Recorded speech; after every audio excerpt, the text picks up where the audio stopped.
to talk about my career. I found it strange because short of reading a resume, I don't even know where to begin. So, and apart from the fact I am just talking to myself, what appears that I'm just talking to myself, it's a little bit weird. Anyway, so as just said, I work for the Air Force and I work as a civilian and I'm a deputy director in the military version of CASA, so Defence Aviation Safety Authority. I manage a team of people there, and our remit in the regulator is to, in a sense, convert aviation safety regulations into layman's terms. So those that are required to comply to legislation understand how it affects them and what they have to do in order to achieve compliance. So we do that through many different mediums. We do podcasts, we do events,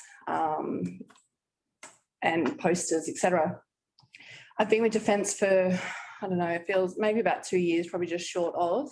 Prior to that, I've always worked in the commercial aviation space. Currently, I'm also doing a PhD in, so my background's always been investigations and I specialise in human factors. So that's always been my passion. I'm currently doing the PhD and looking into evidence collecting specific to the record of information. So when you have an air crash, if you will, part of the evidence collecting is to do a record of interview with those involved. And in my opinion, it's not done to a standard, there's no consistency. As I said, I've worked in commercial aviation, I now work in defence, and also I've worked in the rail sector for a little while. And so both government, private sector, military and civilian. And I've not seen any standard, any consistency. And I've got colleagues who are investigators for regulators around the world, and they too say there's various methods that are consistently used, but there is no standard. So that's what my research is about. What gets the best outcomes? How do you relax the person enough so that they feel less threatened and more willing to provide information so that we can reduce the likelihood of reoccurrence of that accident? And that entails a lot. Apart from how they feel in the room, you can have the ambience of the room will affect a person's person being comfortable to speak up, where the location is, and also the method in which you interview them. So there's a lot of factors in it. So it's really interesting, and I believe the military will be able to benefit from this as well as the civilian area. Prior to getting into this, I also currently work for the University of Southern Queensland part-time. I facilitate the online research. So third-year undergrad students who are doing a Bachelor of Aviation. So first year, they're learning all the fundamentals of aviation industry. Second year, they're doing some of their flying. And then third year, they come back to do their research, which is over the whole year. That's a lot of fun because they're up-and-coming aviation students, and because I'm so passionate and love it, it's really good to find out what they love about aviation and show them how to research more about it. And that's when people start to really find their niche. A lot of people coming into aviation is overwhelming. There's so much you can do. And when you really start to bed down into what it is you love and start researching it, you can start to find out where you fit in this big aviation world. That's not to say that you have to stay there. I started out as flight attendant, what I feel like is at least 100 years ago, with Qantas, and loved it. It got a bit boring for me because, as you probably know by all the things that I do, I don't sit still very long and I like to do lots of things all the time. So I started to do a master's in science and technology in aviation, and I did that while working full-time, and I just did it through correspondence. So 2 master's degrees and now doing a PhD, and I've never set foot in a university campus. So. But that's because I want to work, because I don't want that to pause, and I feel that I'll be missing out if I'm not in and around aviation. But I also wanted to get married and have a family as well. So while I was starting my first master's, I was also pregnant with my first child, who's now 11. And then, I kept working. So from there, I moved into, it was a charter brokerage. So basically, I would source aircraft for those who need an aircraft, from someone who just wanted a small charter aircraft to a football team that wanted a 747 or whatever they needed to go overseas. So it was all walks of life. The likes of Keith Urban and Nicole Kidman wanted an aircraft to go to Tamworth one time. So I remember organising one for them, and that was a lot of fun, although Nicole didn't turn up. Anyway, so from there I moved into, I finished that master's degree, and then I moved in, some of those subjects in there really, I got a high distinction in investigations and human factors, and everywhere else I was fine, but that really pointed out to me that I enjoyed it and I must know something about it because I got the highest score there. So I thought I'll follow that through, because I've always been passionate about investigations, but I thought I had to get the job first to learn on the job, because there was no investigation course that I could do in Australia anyway at that time. So I was lucky enough to get a job with Regional Express, and that was in Sydney, and I just got to learn on the job with one of the senior investigators there. And that's when I thought, and that's when I also learned, when you want to be an investigator in aviation, you need to have a specialisation. So you're a pilot, an engineer, or a human factors specialist. I had no interest in flying, actually. My brother's a commercial airline pilot, and he could never understand that. But I just like working in and around aircraft. I didn't feel the need I had to fly them. So, and I would love the idea of being an engineer, but I also didn't want to go back and start again. So I thought human factors, I've grown up with my mum as a psychologist. I had a good understanding of human behaviour. So I thought, well, I'll run with that. And I was already getting good marks at uni with that. So I started a second master's with Swinburne, and I thoroughly enjoyed that, and also decided to have a second child and keep working as well. And from there, I thought I want to get some experience in another high capacity transport industry so I can compare that with aviation, because all of my existence was about aviation and I wanted to see if the skills are transferable. I was really hesitant because all I knew was aviation, and I'm stepping into a rail environment, which honestly was heavily male dominated. Very rarely were there women, certainly in the corporate area, that in the investigations part, the operations side of things. And I've always worked, most of my jobs have been in male dominated areas. I've not had an issue with that. But in that environment, you're expected to know stuff. Otherwise, you've got no credibility. And in aviation, I knew stuff. So I took a big risk in my eyes, and there was a few hurdles going into rail. They thought, if you've not been a train driver or a diesel mechanic, then how could you possibly do an investigation in that area? And I felt like a broken record when I was saying, I don't need to know everything. I just need to know where to go to find that information. And they soon worked out that I'm good at asking questions, and I got their respect after a while anyway. So from there, and that was with the CASA of rail, with now called ONSA. Back then it was ITSA. So they were the safety regulator for the rail. And that was a lot of fun, but it wasn't aviation. So I decided to go into consulting because I now had human factors under my belt. I knew a lot about investigations in different modes because it was transferable. The same principles apply regardless of the mode of transport you're working with. So I thought I'll get into consulting because I wanted to step back into aviation, and there wasn't a great deal going. So I went to a company who were predominantly rail, but they really were interested in getting into aviation. So I tried that for a little while. They didn't have any aviation clients, so I was back doing a lot of rail, and then they decided they don't want to get into the aviation market because that's not their background, so they didn't feel they were competitive when competing for work. So I stepped into this current role with Air Force, and I love it. That was in Melbourne, and now I've transferred down to up to the Canberra office, and I'm working with the people in what's the ATSB, the Australian Transport Safety Bureau, but again for Defence, so Defence Flight Safety Bureau. And I'm more of a consultant with them. I'm still managing my team in the regulation part, as I spoke to before, but I'm also offering human factors consult for these guys as well, which is a lot of fun. Defence is very different in the aircraft. The people, the way they train, it's not just like a pilot out in civilian world. The pilots are very regimental, as one would expect, and they have to be. So it's completely different environment, which is really fascinating. So yeah, that's really my life in a snapshot. Oh, and in that time, I also had a third child. So yeah.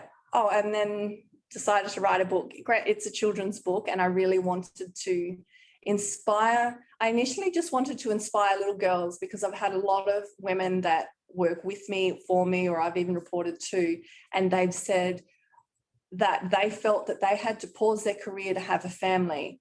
And I said, no, make yourself a challenge. Try and get promoted while you're on mat leave, because I just like to do challenges like that. But the point is, if you want it bad enough and you have the option to try hard enough for it, then go for it. But don't get me wrong, I did not do this on my own. I have an amazing support system with my husband and my family and my mum and my brother. I've got a really good network. So this would not have been possible without a really good support network. But yeah, so that's me in a nutshell. Open to any questions if you want me to elaborate on any of that. Thank you, Danni. That was great. And I know for myself that I have lots of questions. So I'm secretly hoping that none of our audience does, so I can ask all my own. However, we are here to hear from our audience and answer any questions that they have. So we'll check to the chat box and see what's coming through. Okay, so we have from Deborah. She says, it's great to hear about your experiences. She is a human factors in rail and wanting to get into investigations. She'd be interested to know what soft skills as a HF person are most valuable to you. Great question, Deborah. Absolutely. So I think, and I'm not sure, Deborah, of course, of your level of technical skills in regards to the rail, but in regards to the soft skills, it's more about, even whether you know it or not, it's about asking the right questions. I find when I was doing an investigation in rail, I didn't even know what I was looking at, but there are a lot of passionate people out there and they love being asked about their job and what they do. And if you don't have that technical background, you can use that as an advantage, because there is no such thing as a dumb question when you don't know anything about rail. And in a sense, they feel that they can overshare with you, and therefore they're now opening up, and you've got them comfortable because they're talking about what they know. So it's second nature. So they're now not consciously thinking about what they want to tell you. So it's an open flow conversation. You're learning about heaps, and they will say little gems that will trigger things to you that either one, doesn't make sense, or two, is incorrect. And if you don't know the technical stuff, and therefore you won't know if it's incorrect, things that don't make sense, you ask further questions with that. But the important thing is to go and get that corroborated by another person of the same area. And if those two don't start matching up, then you get in your holes and you start to focus on where you want to go. So it's all about your line of questioning, making sure that they're not closed questions, because for so many reasons, but open questions and the curiosity. If you've got your good questioning and your curiosity, you'll be fine, especially with human factors, because, well, it's not technical in regards to the maintenance or the driving. Does that help? And just while we're waiting for the chat response to come through, we have a thank you. I may be misquoting you, but I do believe in the careers publication, which is kind of touching on this point. I think one of your bits of advice was essentially keep asking why until you can't ask why anymore, which is getting to that bottom of that. So really great question, Deborah, and feel free to add on a follow-up. Certainly, and my email's been provided. If not, we can certainly get it to you. So I'm happy to respond to emails if you've got further questions after this as well. While we are waiting for another question to come through, I will ask one of my questions. So obviously part of the career convos and the publication is we're wanting to educate and highlight the multiple pathways that people can take to get into industry or move around in industry. Within your role, you're wearing multiple hats, doing multiple things. So got a couple of kind of part-time jobs and consulting and whatnot going on. For someone who's looking to get into the investigation space, is this what they would expect to see for themselves, or is this something that you've chosen to suit both your lifestyle and your passion for learning and being involved in lots of things? So I guess essentially, are there full-time equivalent options for one company for anyone interested in getting into this type of space? Yeah, certainly. So you can work for airlines, so Qantas and Jetstar and Rex and the like. They have investigators within their section. So within the safety department, these airlines will have an investigations team, an auditing team, and so that can be your full-time job if you want to go in that avenue. You've got private operators that do it as well. The regulatory bodies, I'm here in the RAOS office, which they do the regulation for non-registered aircraft, so what they consider sports aircraft. So they have investigators here. Obviously, you've got ATSB that do all of the aviation safety investigators. And then, so there's those examples. You can get into the military, of course. They have dedicated investigators. So each significant size airline or government body are going to have investigators. You can do it as a consulting if you want to. With a consultancy, though, you would need to have significant experience of working for the likes of those that I've just said in order to get work. It's quite a competitive area. But there is an advantage. There's not many female investigators.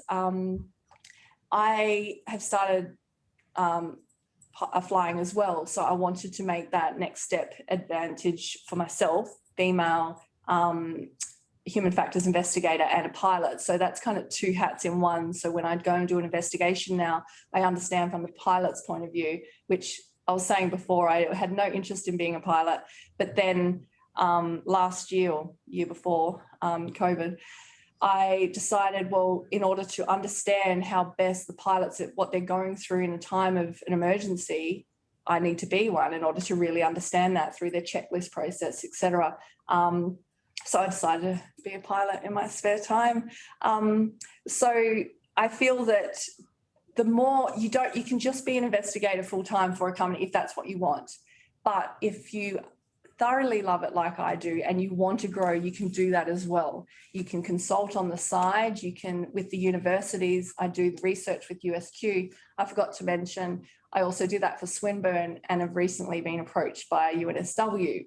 UNSW just want me to come in and talk once a week to help drive the points home in airport operations. But you can go as ridiculous as I am, or you can just keep it a one-track mind.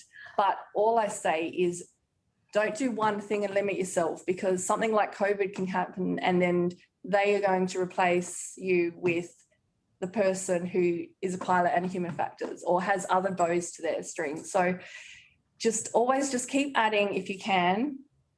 Obviously, only if you can. That's really great. Thanks for that, Danni. And we do have a question from Lachlan. Thanks for the question and for joining us tonight. So Lachlan says, thanks for the insights. Fatigue management is obviously an important subset of human factors.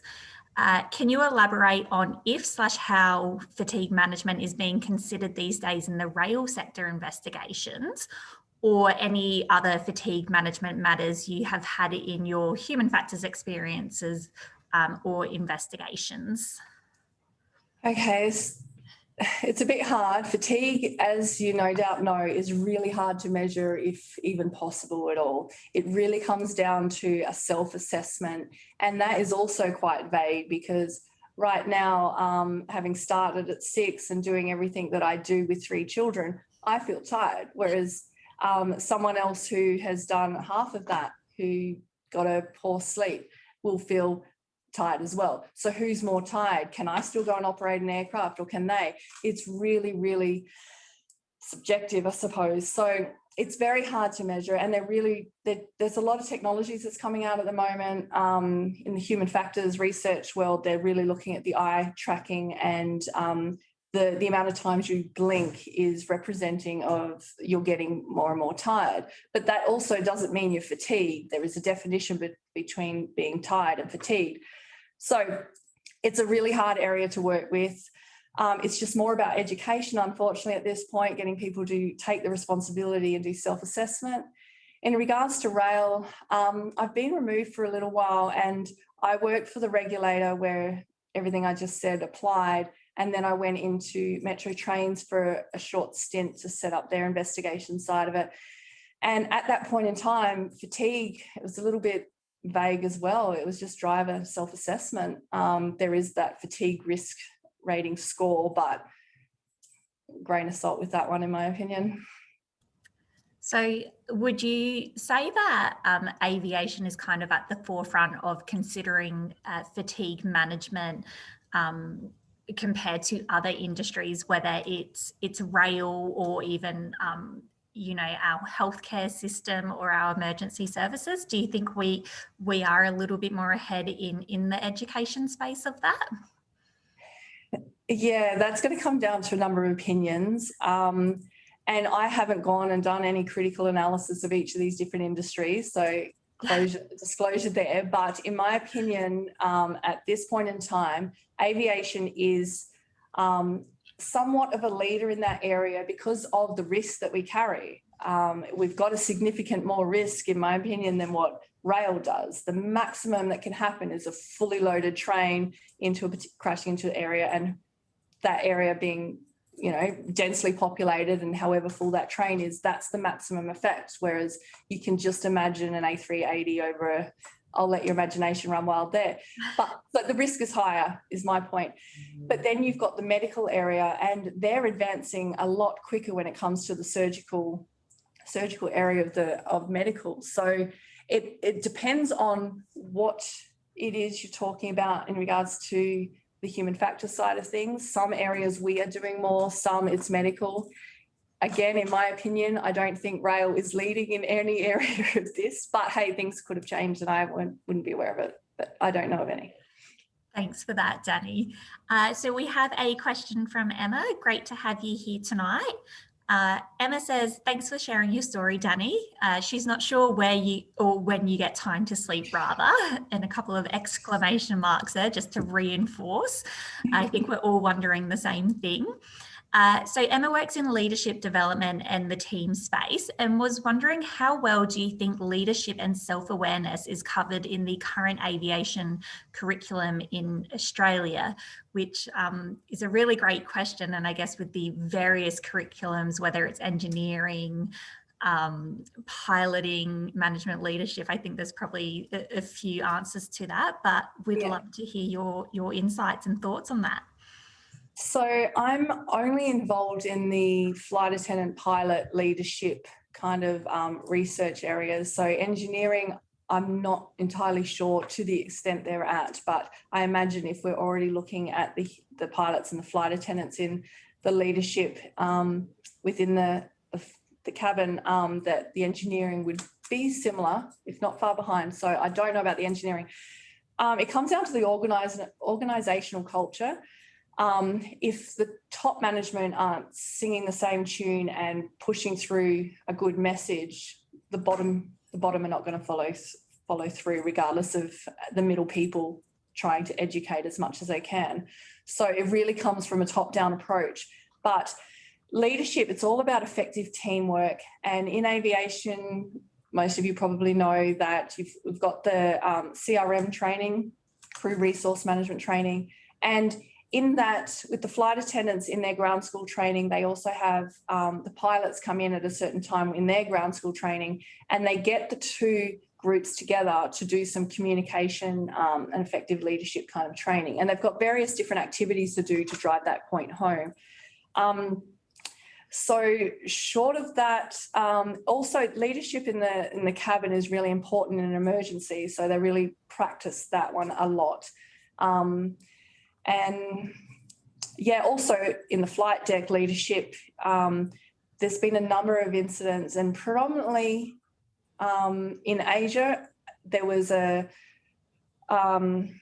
can't think of the technical term, but basically it was they called it a God complex in a sense, like the captain was God, you don't question the captain, that's how it is.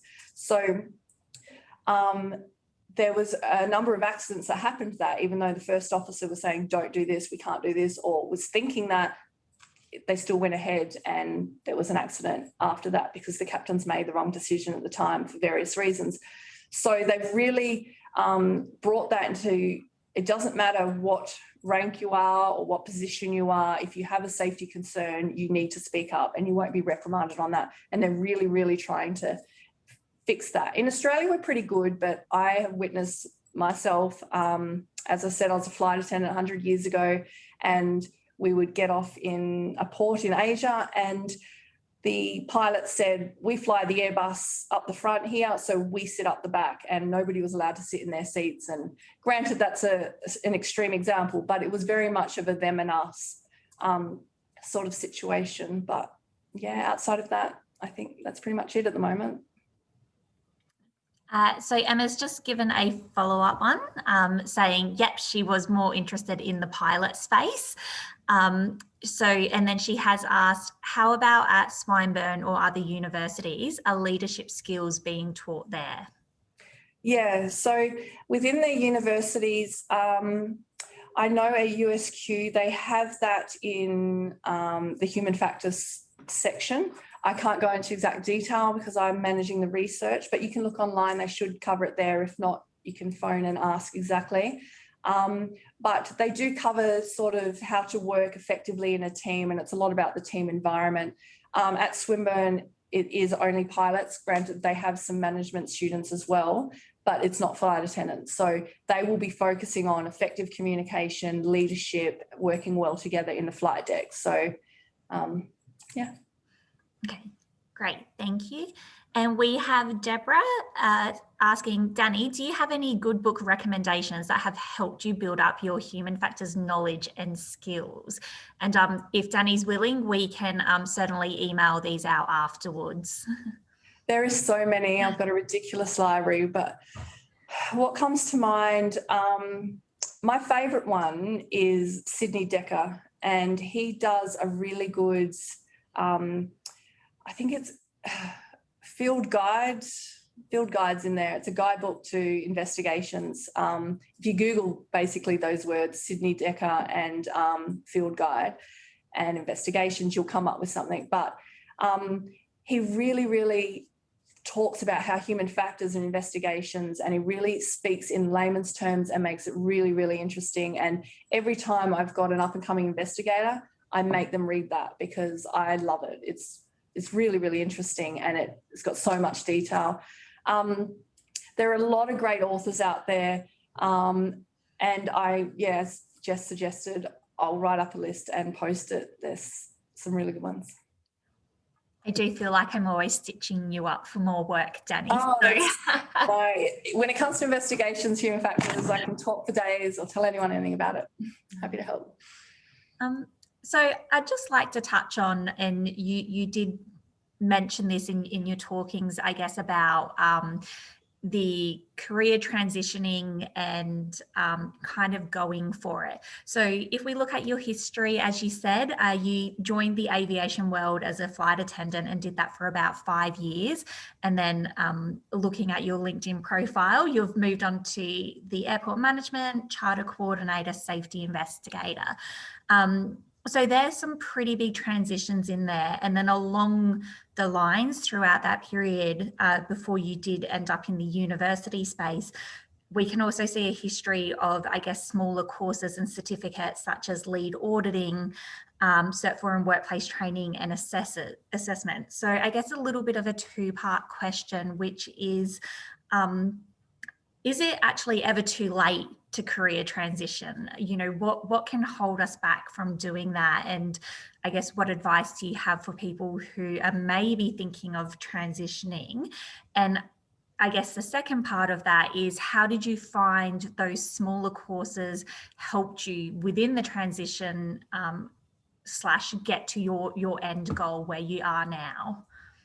Yeah, so I always have a 5-year goal. I think 10-year is unrealistic because so many things happen. But I work with a 5-year goal, and I am someone who enjoys change, so that is an advantage to me. So I will continue along my goal. I will research. I will find someone who has achieved that goal, and I will look to see how they've done it. Now, there is always more than one way to do it. So if I see a particular career that I absolutely love and I think, great, I need to go and get a law degree, go and get a pilot's license, whatever, to achieve that, I will start along that track. But then opportunities come up all the time. A job offer will come up and it will take me off that track, but I always make sure it is still very much aligned. So although I wanted to be an investigator, and initially I think I wanted to head up the investigations for ATSB, that was my goal for a long time, I was working towards that. So I did some courses in that. I went and got experience, because having a piece of paper is one thing, but what they really want is the practical experience. So ideally get the practical experience and do the piece of paper at the same time, and then it's perfect. But that's a perfect world. And while you're going down that track, if you go off on tangents, get opportunities, go with them if it is something that you want to do, but it's still in line with your ultimate goal in some way. And what that has ended up doing is making me very transferable. So I can work in civilian, military, government, local. I can work in marine, because it's all transferable, rail, aviation. So I can work in different transport areas. I can work pretty much anywhere that has people in high risk areas that they need to find root cause of why these accidents are happening.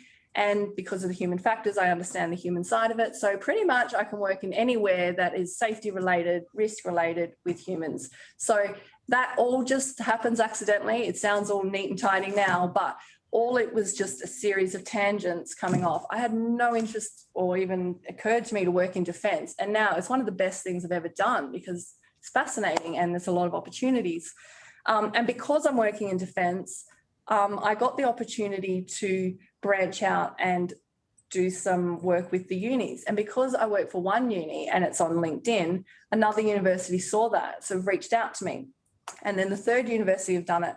So it's by branching that out, using LinkedIn and networking, it's really good to have connections on LinkedIn, even if nothing else, just to see what other people are doing and to research about them and how they did it.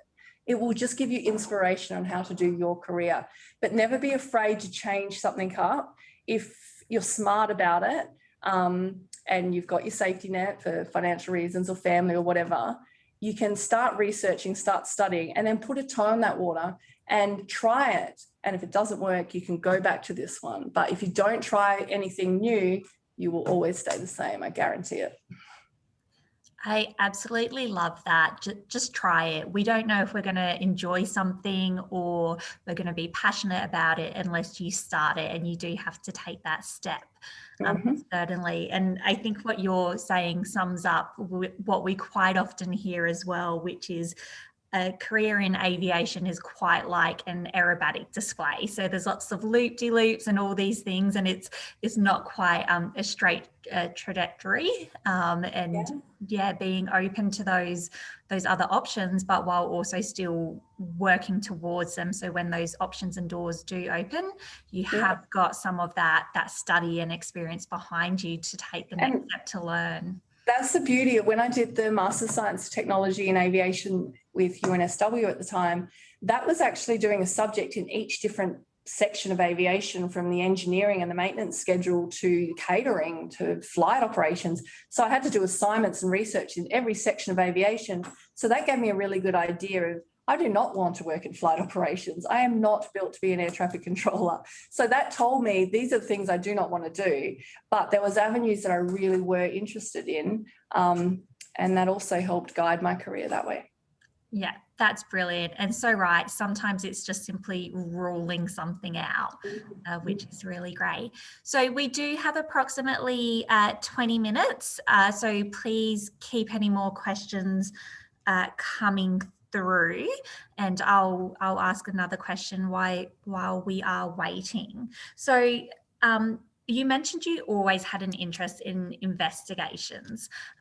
Was that the driving factor for you becoming a flight attendant, or did that happen within your role in aviation? So getting exposed to the concept of it, or I guess was there an event or something you heard of during your time as a flight attendant which sparked that interest? Yeah, so my mum tells me that the earliest, I suppose, exposure to aviation, my brother and I were given an airport set, and I just wanted to run that airport and he just wanted to fly and crash planes. So that was our earliest memory, and I can picture it. It may be because of a photo, but I can remember it clearly. So from that point, I just thought I wanted to work in an airport. And back then, as I'm 38 now, and I was 8 then, back then, it was predominantly I could be a flight attendant, or that's all I was ever led to believe. So my brother can go and be a pilot. If I want to work in aviation, I can be a flight attendant. And I thought, well, that's fine. I can be in the air and I'm in planes. So all I said at high school, I just want to be a flight attendant. So I left school and became a flight attendant. And that was great and loved it. It was a really good experience. But then, and it's, I don't know, lame if you will, but the show Air Crash Investigations came on and I couldn't take my eyes off it. It was fascinating.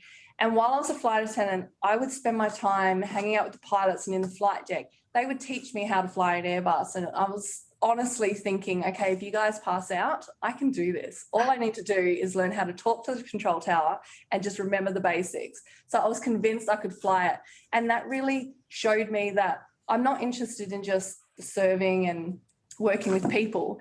I'm interested in everything that was about it. And then when I was watching Air Crash Investigations and they were really honing in on the details, my mind was blown thinking, there is so much I could know, and I haven't even tipped, the top of the iceberg there. So it was just a hunger for knowledge. So I started going to different conferences, and I met investigators and found them amazing.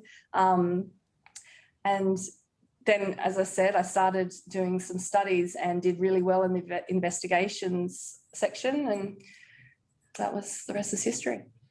Brilliant. And so we do have another question from Deborah, and I'm sure you're going to have quite a few tips. So Deborah is about to start postgraduate study again while working full-time. Congratulations, Deborah. Do you have any good tips for managing the balance of family, work, study? What advice can you give, or what's worked well for you? The advice I give anyone when they're studying anything, and it's my own advice, what worked for me was I won't study anything that I'm not passionate about. Like if I, in order to be an investigator, had to be an accountant, I'm just not going to do it because numbers and that side of things doesn't excite me. And if it doesn't excite you, you're not going to be motivated to read the readings. I found that I'm already interested in the news, what's happening in aviation, looking up different journal articles to find out, like, I don't know enough about that technology. Like, how does that even work? And when you're in a room with board meeting, whatever, and they bring up stuff and you don't know, I'm writing it down. I'm going home researching it. So I just know as much as I can. So I found that I'd go to work, and it's always good to work in an organisation that is in line with what your interests and your studies are. So if I'm working in an investigation department and I'm doing human factor studies to be a better investigator, well, they're happy for me to do some study at work. Sometimes they're not, so they give me study leave. So it's really good to work with your employer if it's at all related, and if not, just get creative. It's always related. But then you come home, you've got to do the family thing and get the kids settled, and they go to bed. And instead of watching mind-numbing TV, although maths is really good, you've got to switch it off, and just read. You've got to force yourself for a little while, because they say it takes about 3 weeks to form a habit. So force yourself for a little while, because you want to switch off your brain, you're tired, you want to have a glass of wine, whatever it is you do to wind down. Don't do that, because you have a glass of wine, you can't absorb as much.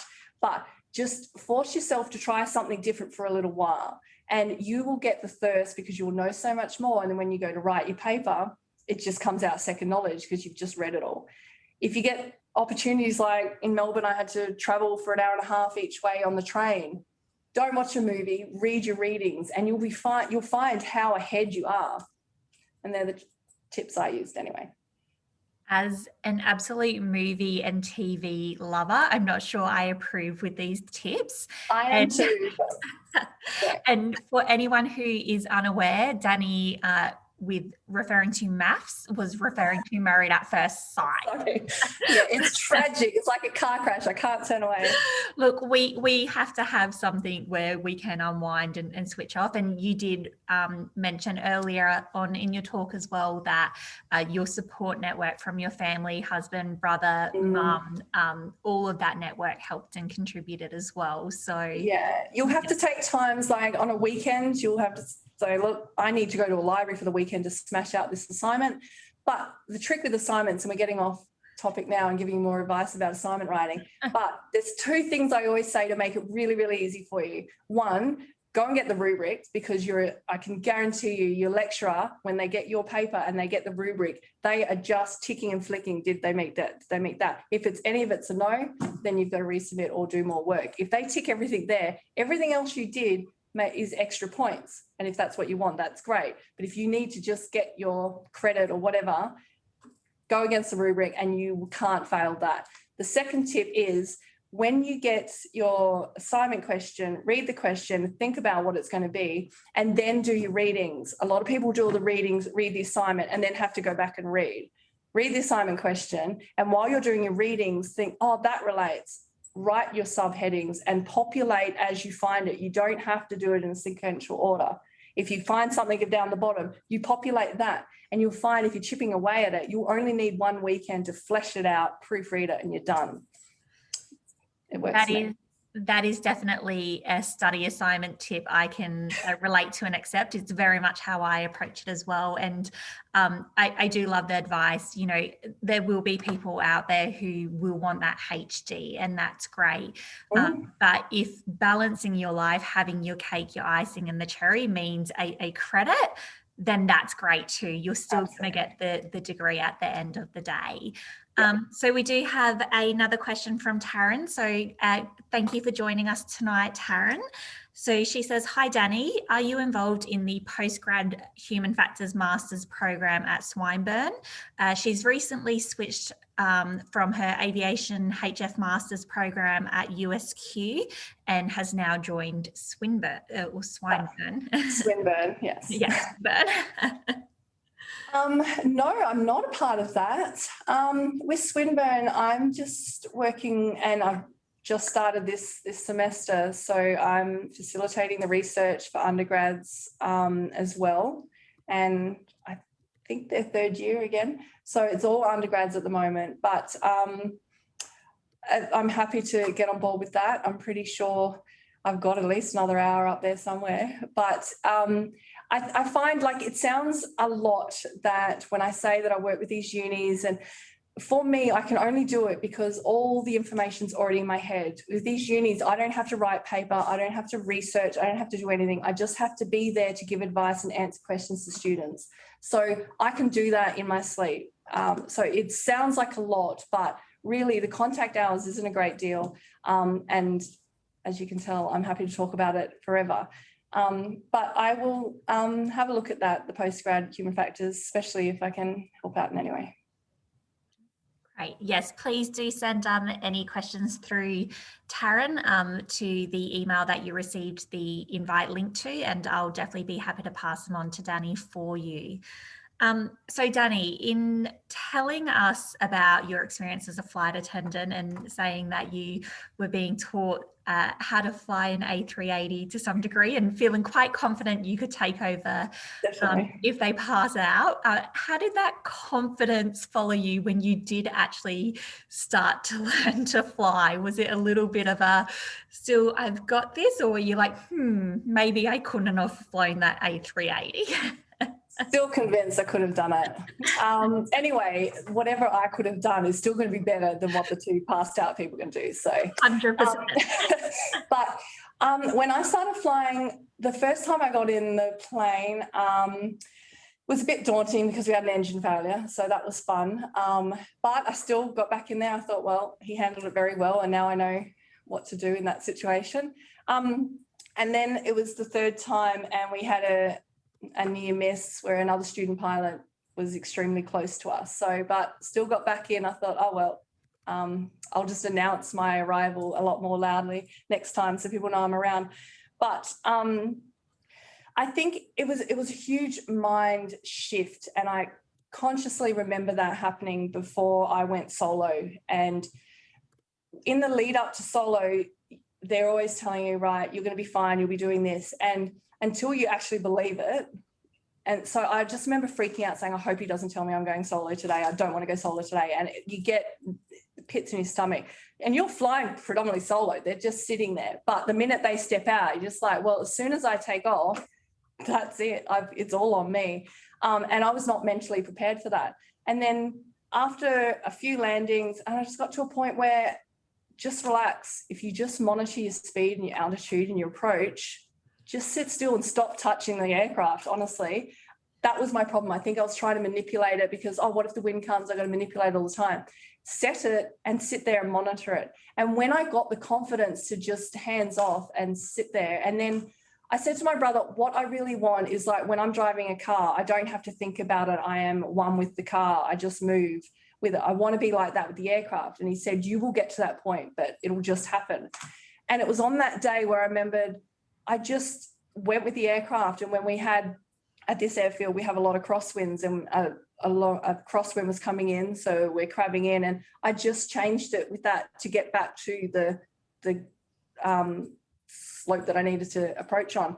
And it was amazing because when I got onto the ground, I phoned my brother. I said, I stopped freaking out. I think I'm ready. And it was a mindset change and you can't force that. It's all down to confidence and you've just got to believe in yourself and know you know your stuff. And if you don't feel confident you know your stuff, figure out what is it you don't like the most and become an expert in that part. The landings was something I wasn't good at. So I was going to do the best landings and that's all I cared about. And now, well, since COVID, I haven't done a lot of flying, but yeah, that's my advice on that. That's really great. And it's good to hear that you found your calm and your confidence in that situation as well. And I guess you've touched on a point about, when you are learning to fly, those down periods, which COVID has interrupted a lot of flight training for a lot of students. And, while you are still getting that confidence up, and I guess even for experienced pilots, if you don't fly for a while, it can actually take quite a bit of rework to get back to that point in your training when you stopped. And I think probably especially for students before solo. So do you have any advice for any current students who maybe have had to hit pause on their training due to COVID related factors on how they can pick that up again?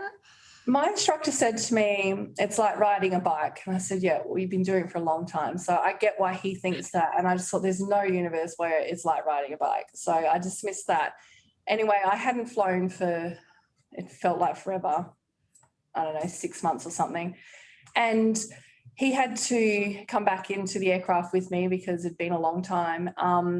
And I was actually fine. And that really, really surprised me because I was so conscious that I hadn't done it for a while. And what I was doing is when I'm at home, I would get a piece of paper and I would just do the circuits, just basically circuits. At what flight level do I do this?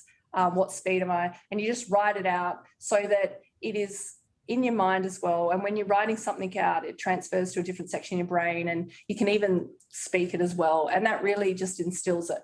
But the most important thing is when you're going from home to the airfield, don't have the radio on, or if you do, have classical music or whatever that doesn't distract you, and visualize your flight from beginning to end. And it can be just doing circuits, it can be you cross-country nav, whatever you want it to be, but visualize it. I did a lot of martial arts training growing up, and they always told us you can't go into combat, if you will, or a tournament if you can't visualize the outcome. So, and that is a huge thing that they do with the AFL footy players now. They actually make them meditate and visualize what it's going to look like from beginning to end, because it's been proven if you can't visualize it in your mind, you're going out blind, you're winging it.